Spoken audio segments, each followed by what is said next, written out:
नमस्कार, TV news में आपका स्वागत है। मैं हूं स्तुति और आइए एक नजर डालते हैं शहर की प्रमुख सुर्खियों पर।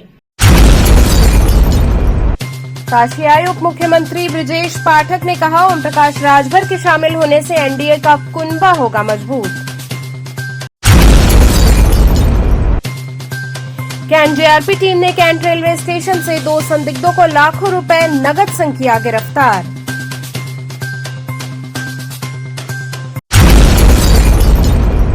भारत विकास परिषद सृजन शाखा द्वारा अपाला शारदा छात्रावास की बच्चियों में पाठ्य सामग्री का हुआ वितरण। और शक्तिपीठ मैहर धाम के पीठाधीश्वर पंडित देवी प्रसाद पांडे व उनके सुपुत्र प्रधान पुजारी पवन पांडे आए काशी, अपने भजनों के माध्यम से सभी को झुमाया। और अब खबरें विस्तार से। काशी आए उप मुख्यमंत्री ब्रिजेश पाठक ने कहा, ओम प्रकाश राजभर के शामिल होने से एनडीए का कुनबा मजबूत होगा।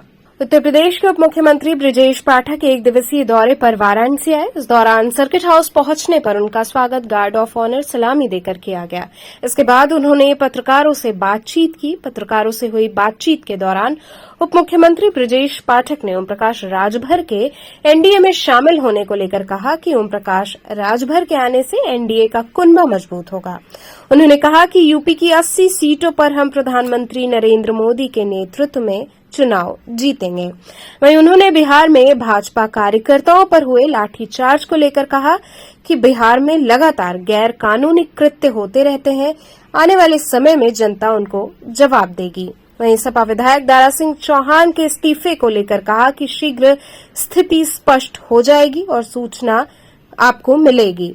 वहीं उप मुख्यमंत्री वाराणसी दौरे के दौरान विभागीय अधिकारियों के साथ समीक्षा बैठक की, साथ ही बाबा काशी विश्वनाथ का पूजन किया। पूर्व सहयोगी शामिल हो गए हैं। ये बड़े लंबे अरसे से कयास लगाए जा रहे थे। आदरणीय ओम प्रकाश राजभर जी राजग का हिस्सा होंगे। परम आदरणीय गृह मंत्री अमित शाह जी से मिलने के बाद ये स्थिति स्पष्ट हो गई है। आज माननीय गृह मंत्री जी ने सोशल मीडिया में जानकारी भी दी और राजभर जी ने भी प्रेस कॉन्फ्रेंस करके आप सबको बताया है। राजग का कुनबा मजबूत हुआ है और ये अब स्पष्ट हो गया है कि भारतीय जनता पार्टी 2024 के चुनाव में माननीय प्रधानमंत्री नरेंद्र मोदी जी के मार्गदर्शन में, उनके नेतृत्व में हम प्रदेश की सभी सीटों पर यानी 80 की 80 सीटों पर विजयश्री हासिल करेंगे।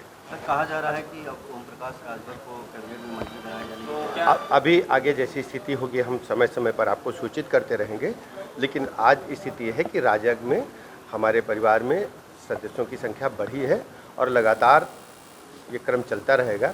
हम सब जानते हैं कि माननीय प्रधानमंत्री नरेंद्र मोदी जी दुनिया के सर्वाधिक लोकप्रिय नेता हैं और इसके अलावा भारतीय जनता पार्टी ने माननीय मोदी जी के मार्गदर्शन में उत्तर प्रदेश में सर्व समाज में मैं कह सकता हूं कि आम आदमी, गरीब आदमी के जीवन स्तर में ऊपर उठाने में माननीय मोदी जी कामयाब हुए हैं।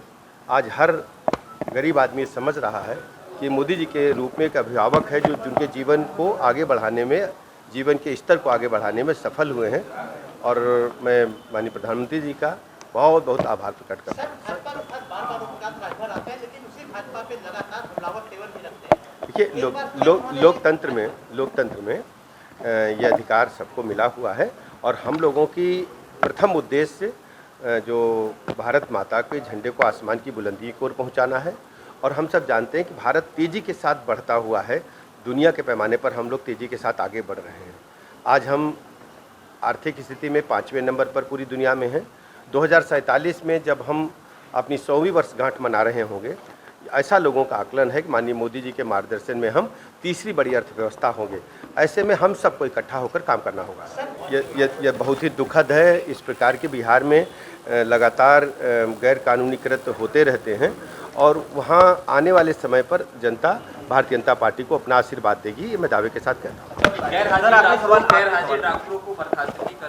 देखिए, मैं प्रतिदिन 3, 4, 5 हॉस्पिटलों में जाने का प्रयास करता हूँ।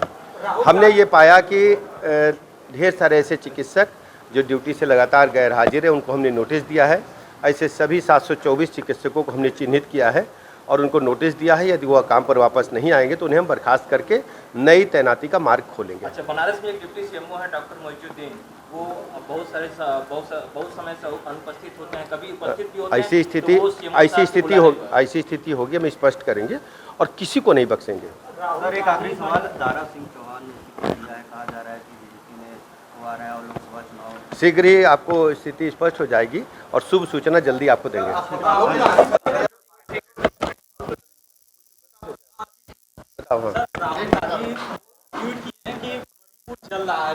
देखिए, आप जानते हैं राहुल गांधी जी के पास कहने को कुछ नहीं बचा है। जनता ने बुरी तरह उन्हें नकार दिया है और कांग्रेस की भ्रष्टाचार भरी नीतियों के कारण जनता उनको फांसी पर धकेल चुकी है। अब उनके पास कहने को कुछ बचा नहीं।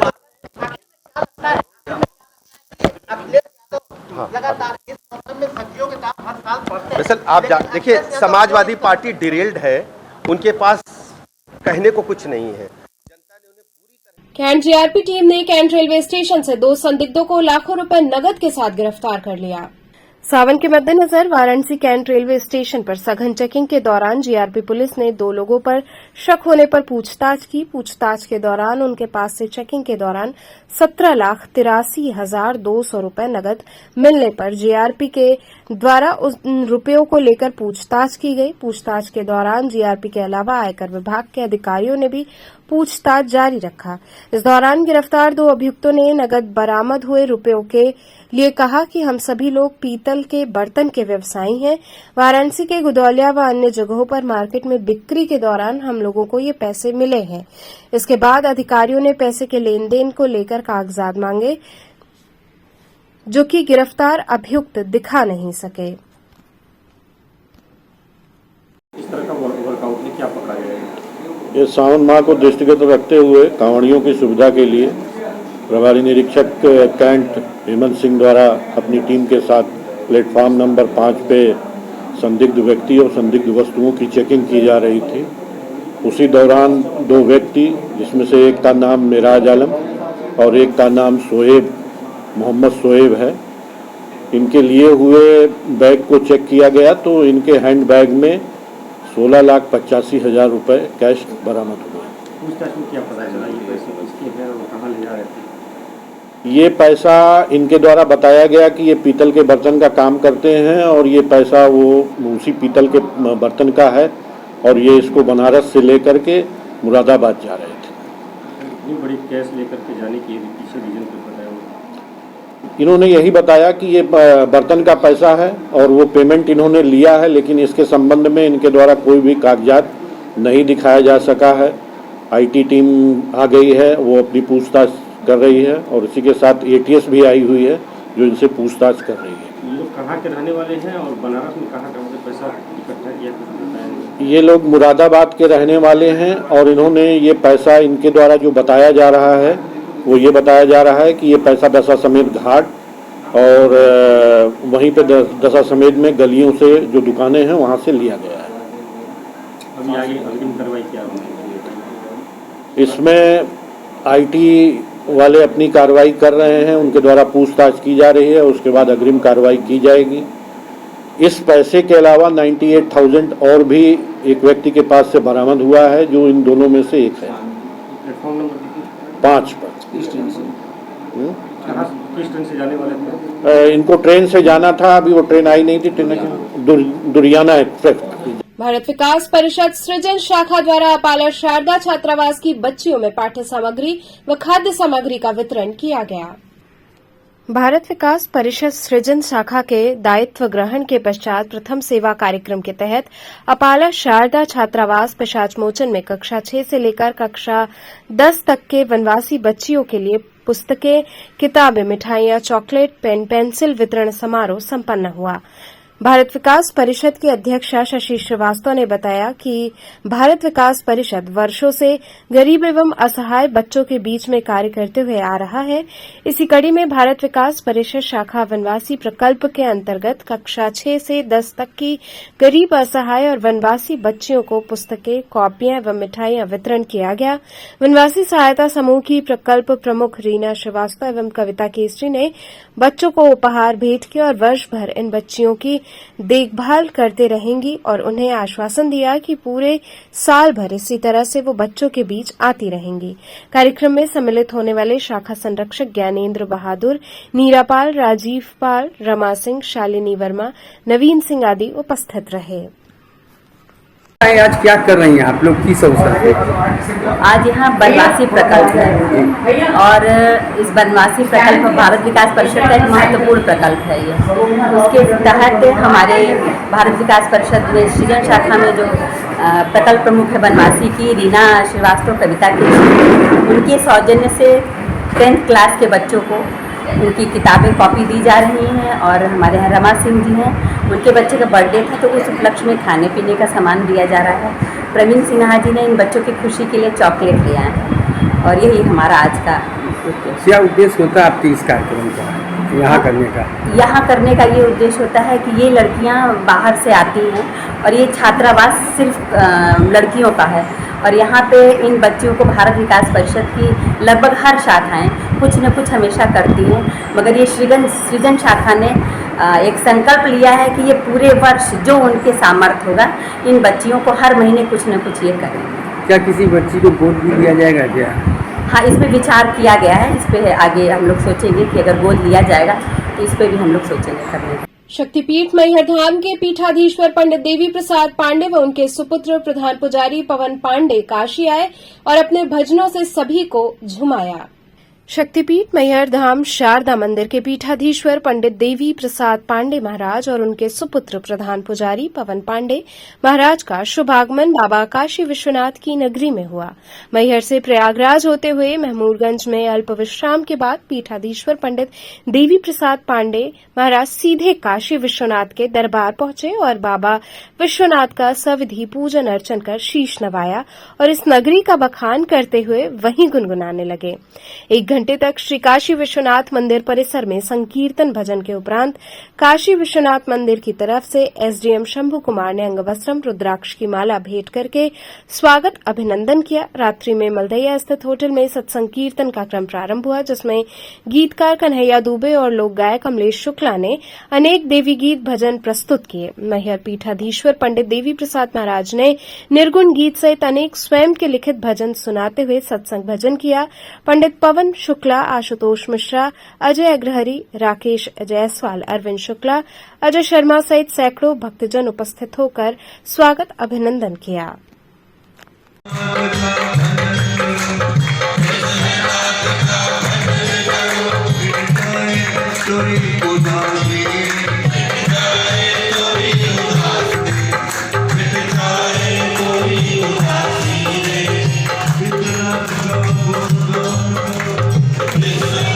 स्वामी हरसेवानंद पब्लिक स्कूल गढ़वाघाट में आयोजित छात्र अलंकरण समारोह में छात्रों को शपथ दिलाई गई।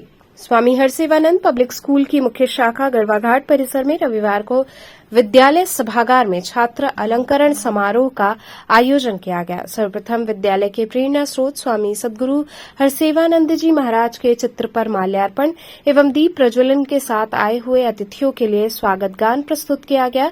इसके बाद गुरु वंदना के साथ कार्यक्रम का प्रारंभ हुआ। इस दौरान नवनियुक्त हेड बॉय एवं हेड गर्ल हिमांशु यादव एवं नीलू कुमारी के साथ चारों सदनों के कैप्टन एवं स्पोर्ट्स कैप्टन ने सत्र 2023-24 के लिए कर्तव्य निर्वहन की शपथ ली। विवेकानंद, रमन, टैगोर एवं दयानंद सदन के नायक कृष्णा द्विवेदी, श्रेया सिंह, राजवीर सिंह, तनु यादव, गणेश सिंह, नंदिनी राय, अस्मित पटेल एवं सत्या राय को विद्यालय सभागार में विद्यालय के प्रबंधक बाबा प्रकाश ध्यानानंद ने शपथ दिलाई। इन सभी नवनियुक्त पदाधिकारियों को शैश एवं बैच लगाकर अलंकृत किया गया। इस अवसर पर विद्यालय के प्रबंधक बाबा प्रकाश ध्यानानंद ने कहा कि ऐसे अवसर विद्यार्थियों की प्रतिभाओं को तराश कर निखारने के लिए होते हैं।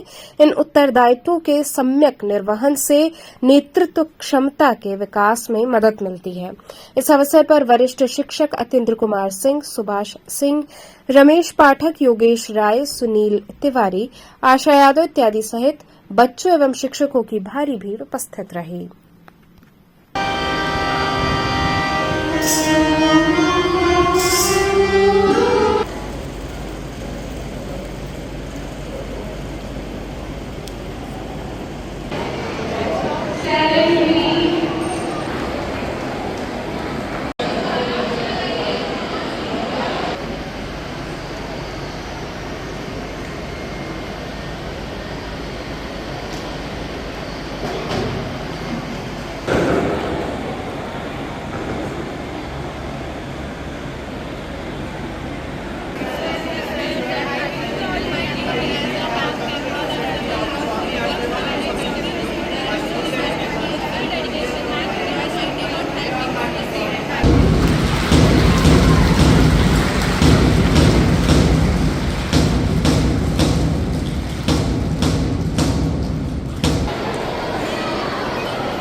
छात्र अलंकरण समारोह एक ऐसा आयोजन है जिसमें छात्र छात्राओं के बीच से उनके प्रतिनिधि चुने जाते हैं जो वार्षिक क्रियाकलापों में अपनी सक्रिय भूमिका निभाते हैं। आज स्वामी हरसेवानंद पब्लिक स्कूल गढ़वा घाट शाखा में यह आयोजन किया जा रहा है। मैं चुने हुए सभी पदाधिकारियों को उनके नए दायित्व के लिए शुभकामना देता हूँ। यहाँ रुकेंगे एक छोटे से ब्रेक के लिए। आप बने रहिए KTV के साथ।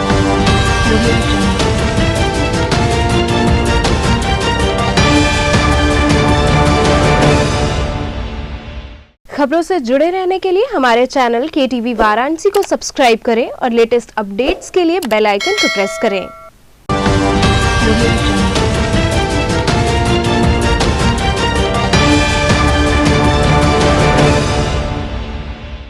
ब्रेक के बाद आपका स्वागत है। सनबीम स्कूल भगवानपुर में स्केटिंग रिंग पर आयोजित स्पर्धा में सैकड़ों बच्चों ने प्रतिभाग किया। सनबीम स्कूल भगवानपुर के नवनिर्मित स्केटिंग कोर्ट में Olympic association, Varanasi skating association व सनबीम स्कूल के संयुक्त तत्वावधान में आयोजित स्केटिंग रिंग पर स्पर्धा में पूरे वाराणसी से 550 बच्चों ने प्रतिभाग किया, जो कि वाराणसी में हुई स्केटिंग स्पर्धा में अब तक की सबसे अधिकतम संख्या थी। भगवानपुर के नवनिर्मित कोर्ट का उद्घाटन सनबीम स्कूल समूह के चेयरमैन डॉक्टर दीपक मधोक और वाराणसी स्केटिंग एसोसिएशन के अध्यक्ष रजनीश कुमार रंजन के करकमलों द्वारा संपन्न हुआ। उद्घाटन में उन्होंने पहली रेस शुरू करके ऑफिशियल्स से परिचय प्राप्त किया और खिलाड़ियों को पुरस्कार वितरित किया। इस अवसर पर स्कूल की प्रधानाचार्य प्रेरणा शर्मा, स्कूल के CEO संदीप मुखर्जी व सभी खेल अध्यापक भी मौजूद रहे। इसी क्रम में कई स्कूलों के साथ वाराणसी डिस्ट्रिक्ट ओलंपिक चैंपियनशिप में नवनीता कुंवर पब्लिक स्कूल सुसवाही के 12 बच्चों ने अपने अपने आयु वर्ग में हिस्सा लिया। 9 से 11 आयु वर्ग बालक में वेदांत, धीरज, दीक्षित, अनुभव राय, कुशाग्र कुमार रहे। 11 से 14 आयु वर्ग में रुद्रांश, आदित्य वर्मा, आयुष पटेल आदि ने भाग लिया। वहीं 11 से 14 वर्ष आयु में आराध्या श्रीवास्तव ने हिस्सा लिया। नवनीता कुंवर पब्लिक स्कूल से 11 बालक वर्ग और बालिका वर्ग में 12 बच्चों ने हिस्सा लिया। प्रमुख परीक्षक विवेक डोगरा और स्पोर्टिंग कोच प्रशांत गोड़ ने इस प्रतियोगिता में अपना सहयोग प्रदान किया।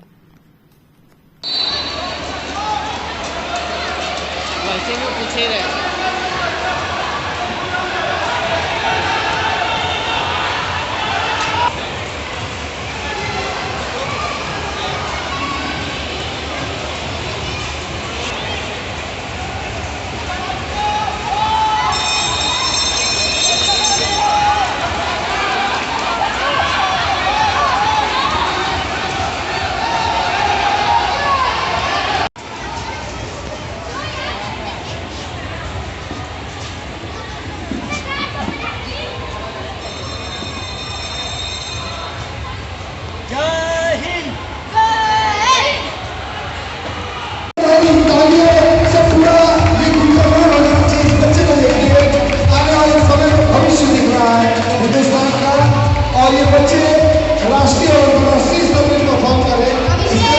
रियांश वर्मा सिल्वर मेडल और श्रेयांश सिंह थर्ड प्लेस।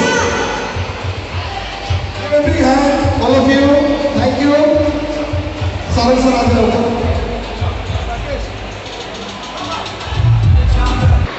ये डिस्ट्रिक्ट ओलंपिक्स स्केटिंग चैंपियनशिप हो रहा है और ये 22 साल बाद पहली बार ये सनबीम इंग्लिश स्कूल भगवानपुर के प्रांगण में हो रहा है। यहाँ से अच्छा ग्राउंड स्पोर्ट्स के सेक्रेटरी जो ओलंपिक्स के सेक्रेटरी है उन्होंने कहा कि कहीं नहीं है और इसलिए उन्होंने ये प्रपोज़ल दिया कि ये यहीं पर होगा।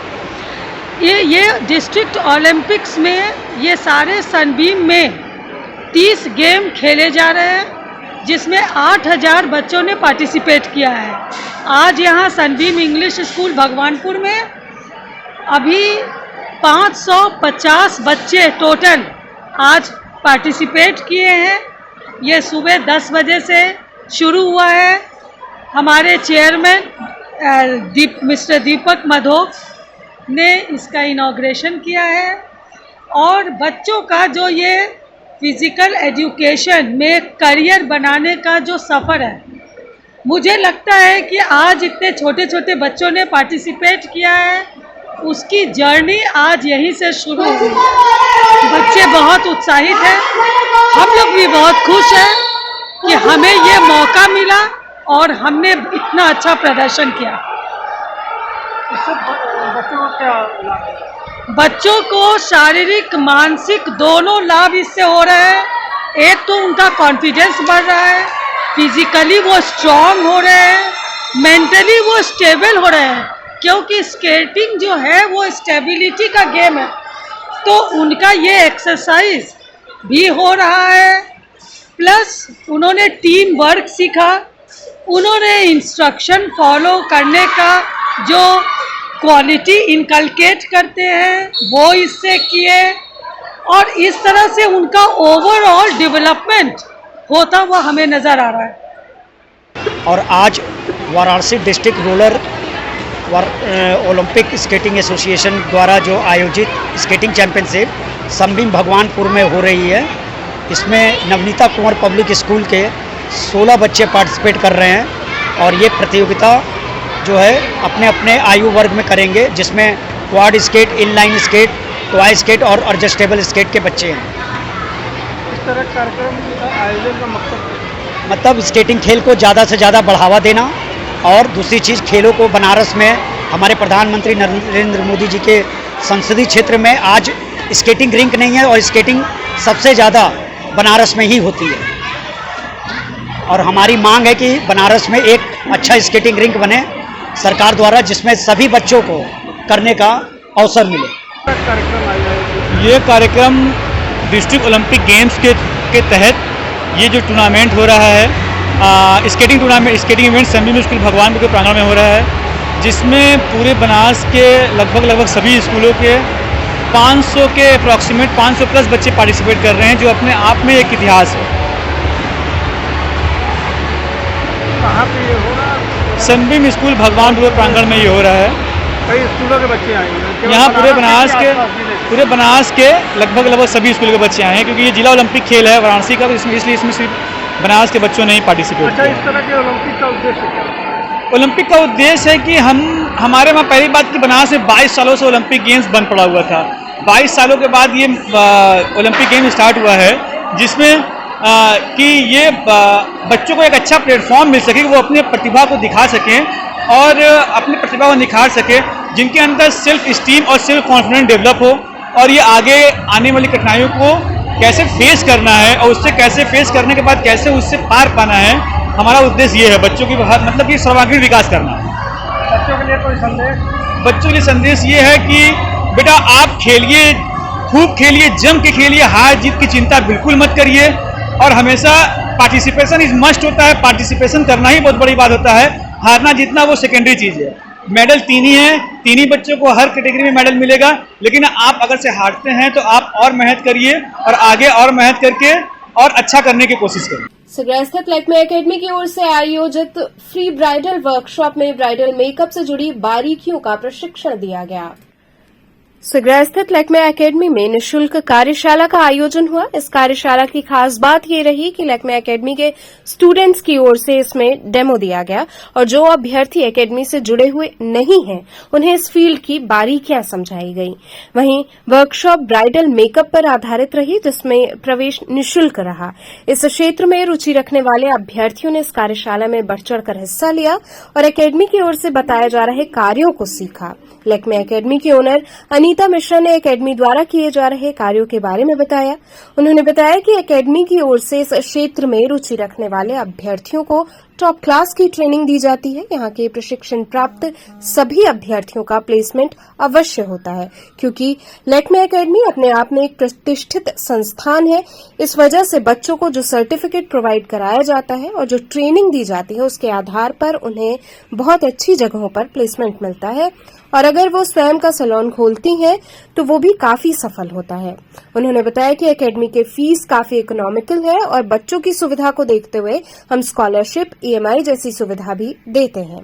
वहीं वर्कशॉप में hair trainer Swati Jaiswal, skin trainer Sapna, makeup trainer Udita, manager Shraddha, area sales manager Jyoti सहित अकेडमी के सभी सदस्य शामिल रहे।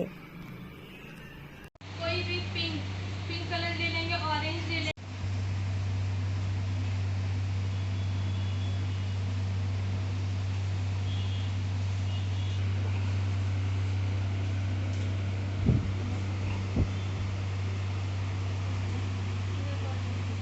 इनर कॉर्नर पे भी हम लोग देखते हैं।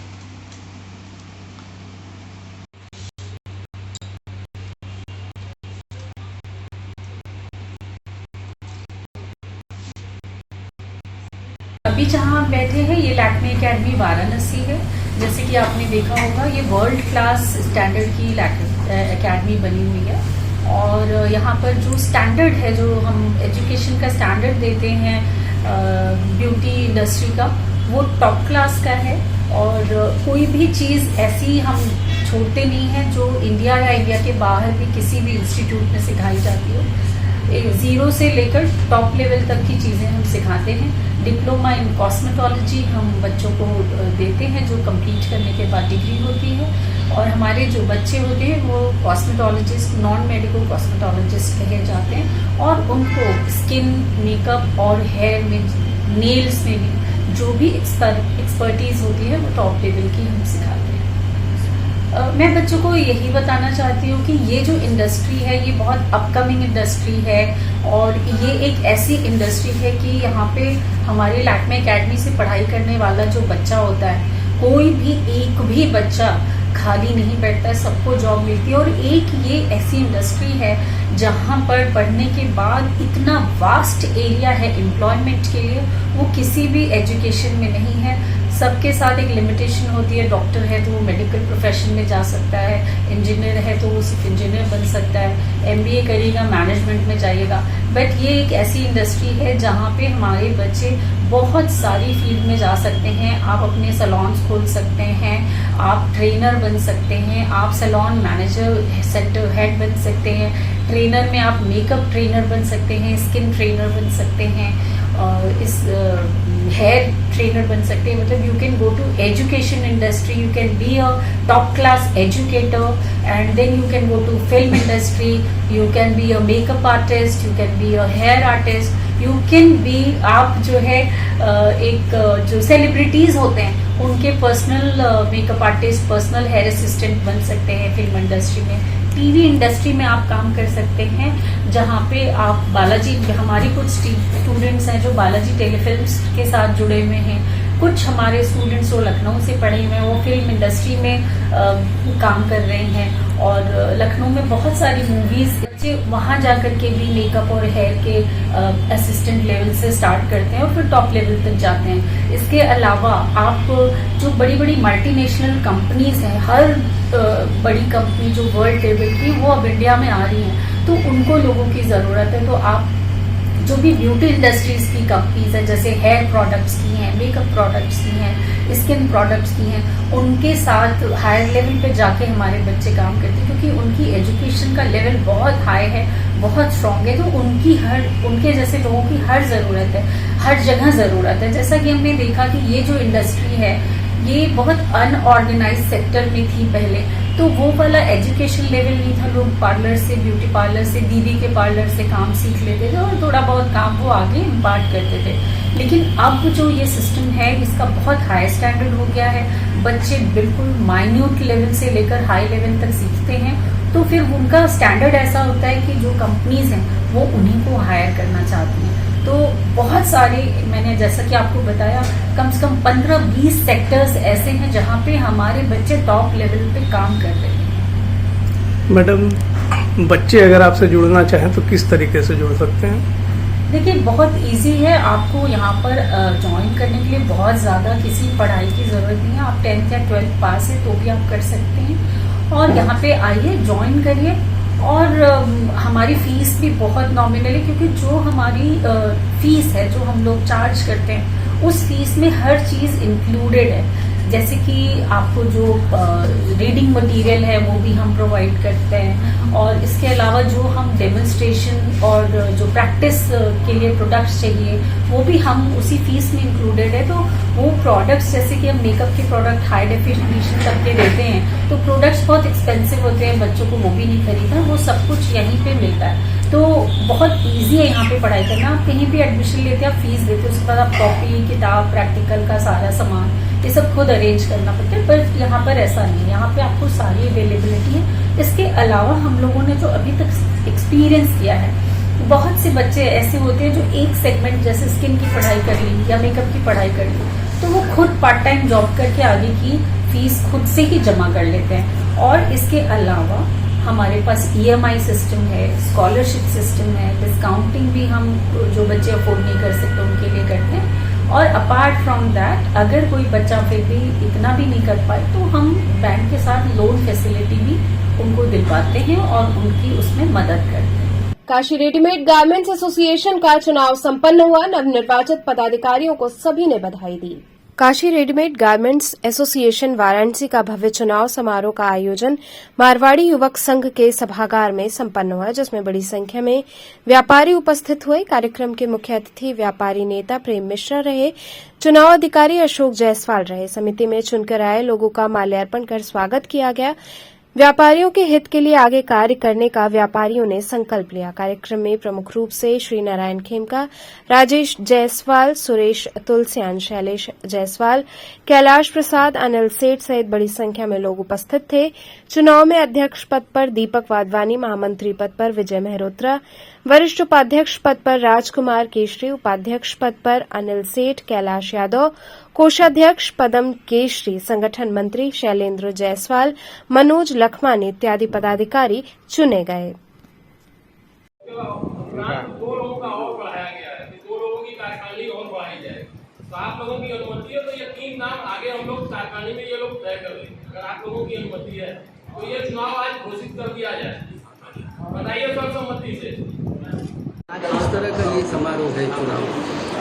बनारस का सबसे सक्रिय व्यापारिक संगठन काशी रेडीमेड गारमेंट एसोसिएशन, जो लगभग 30 वर्ष पुराना है, इसका आज नया चुनाव हो रहा है और हमारे सदस्य बढ़ चढ़ कर इसमें भाग ले रहे हैं। वो सारे लोग आज यहाँ उपस्थित हैं।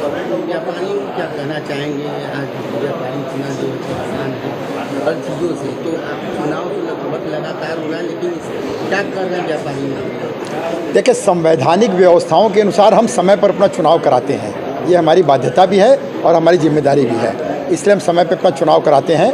नई टीम हमारे यहाँ आ रही है और हमारा प्रयास है कि ये मनोनीत हो जाए, इसके अंदर हमको चुनाव की नौबत ना आए। हम लोगों ने अभी तक यही प्रयास किया है कि हम सब आपस में मिलजुल करके एक नई टीम बना ले और वो मिल के काम करते हैं। इस बार हमारी संख्या भी हम लोगों ने बढ़ाई है। आपने जो प्रश्न किया कि जो व्यापारिक समस्याएं आ रही हैं, निश्चित तौर पे इसमें व्यापार की स्थिति अच्छी नहीं है और सरकार की पॉलिसी जो है वो व्यापार को बढ़ावा देने वाली हैं भी नहीं। और हमारे व्यापार में सबसे बेसी हम लोग को जो परेशानी आ रही है वो ऑनलाइन व्यापार के कारण है। तो आज की इस मीटिंग के अंदर हम लोग एक आपस में विचार भी करेंगे कि इससे लड़ने के लिए हम लोग आगे की क्या रणनीति बनाएं। हम लोगों ने कुछ विचार किए हैं, कुछ प्रस्ताव पास करेंगे और आगे आपको उसकी जानकारी देंगे। क्योंकि व्यापार अगर नहीं होगा तो देश की अर्थव्यवस्था कमज़ोर हो जाएगी और सरकार जो चाह रही है कि केवल विदेशियों के हाथ में व्यापार देना, इससे देश का भला नहीं होगा। तो हम लोग का पूरा प्रयास है कि हम इंडिजिनस अपने स्वदेशी व्यापार को बढ़ाएं और हम आपस में मिलजुल कर ऐसी व्यवस्था बनाएं कि सरकार को हमारी सुननी भी पड़े और देश की अर्थव्यवस्था में हमारा योगदान भी। चुनाव किस तरह का संपन्न होगा, क्या करना चाहेंगे? देखिए, हमारा संगठन 30 वर्षों से आज तक एक इतिहास बना है कि हमारे संगठन में चुनाव जब भी हुआ है सब मिलजुल कर और निर्विरोध हुआ है। कभी एक ऐसी बारी नहीं आई कि जहां किसी व्यापारी ने विरोध किया है। एक उदाहरण के रूप में काशी रेडीमेड गारमेंट्स एसोसिएशन पूरे शहर के लिए एक मापदंड बनाया है कि सारे व्यापारी एकजुट हैं और जो भी समस्या है मिलजुल कर एकजुटता से उसका समाधान करते हैं। संपूर्णानंद संस्कृत विश्वविद्यालय के खेल मैदान में आयोजित श्री राम कथा का राजन जी महाराज श्रवण कराएंगे। देवाधिदेव महादेव के अत्यंत प्रिय नगरी काशी में पवित्र पुरुषोत्तम मास के पुण्य अवसर पर पहली बार विश्वविख्यात कथावाचक प्रेम मूर्ति पूज्य प्रेम भूषण जी महाराज के कृपापात्र शिष्य पूज्य राजन जी महाराज मंगलवार से सरस श्री राम कथा का श्रवण कराएंगे। श्री राम कथा प्रेमी सेवा समिति के तत्वावधान में जगतगंज स्थित संपूर्णानंद संस्कृत विश्वविद्यालय के खेल मैदान में 18 जुलाई से 26 जुलाई तक कथा का भव्य आयोजन किया जा रहा है। कथा नियमित रूप से सायंकाल 4 बजे से रात्रि 8 बजे तक चलेगी। ये जानकारी रविवार को कथा स्थल पर आयोजित एक पत्रकार वार्ता में समिति के सदस्य सुमित सर्राफ ने पत्रकारों से बातचीत में दी। सुमित सर्राफ ने बताया कि कथा की सभी तैयारियां लगभग पूरी कर ली गई हैं।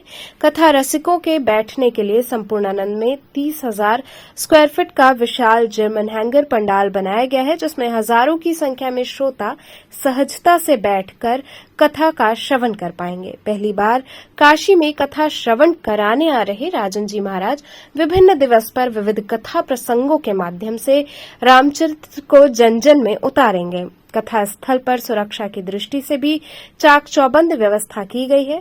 कथा के शुभारंभ पर प्रथम दिवस मंगलवार को कबीर चौरा स्थित सरोजा पैलेस से विशाल कलश शोभा यात्रा निकाली जाएगी। शोभा यात्रा में बैंड बाजे, हाथी घोड़े पर सवार देव स्वरूप झांकियां सहित कलश लिए हुए महिलाओं का समूह शामिल होगा।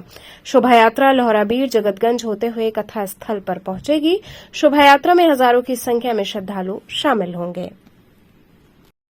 18 तारीख से जो पुरुषोत्तम मास का प्रथम दिन है, उस दिन बनारस में एक भव्य राम कथा का आयोजन हो रहा है, जिसमें हम लोग अपनी सेवा देंगे और हम लोग काशी से चाहेंगे कि सभी लोग काशीवासी इस कथा का श्रवण करें और पूर्ण के भागी बनें। क्या टाइम होगा इसका? शाम को 4 बजे से निर्धारित है और 7:30-8 बजे तक ये कथा चलेगी। क्या व्यवस्था की है भीड़ को देखते हुए? भीड़ को देखते हुए सारी व्यवस्था की गई है। गर्मी को देखते हुए पंखा, कूलर सारी व्यवस्था की गई है। पानी का पर्याप्त व्यवस्था है और हॉस्पिटलिटी, एक एम्बुलेंस, 4 डॉक्टर और लगभग पार्किंग की सारी व्यवस्था है और दैनिक प्रसाद के रूप में लोगों को प्रसाद भी मिलेगा।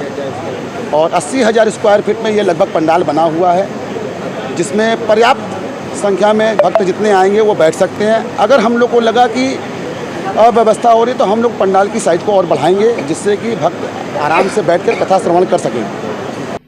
तो चलते चलते पुनः एक नजर डालते हैं शहर की प्रमुख सुर्खियों पर। काशी आए उप मुख्यमंत्री ब्रिजेश पाठक ने कहा, ओम प्रकाश राजभर के शामिल होने से एनडीए का कुनबा होगा मजबूत। कैंट जेआरपी टीम ने कैंट रेलवे स्टेशन से 2 संदिग्धों को लाखों रुपए नकद संग किया गिरफ्तार।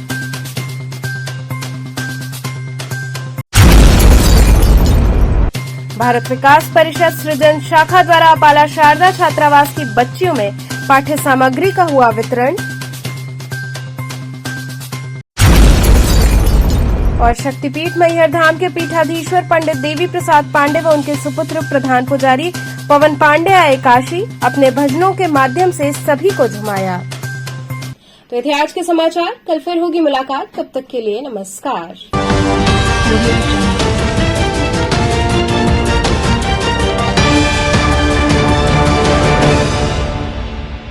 खबरों से जुड़े रहने के लिए हमारे चैनल KTV वाराणसी को सब्सक्राइब करें और लेटेस्ट अपडेट्स के लिए बेल आइकन को प्रेस करें।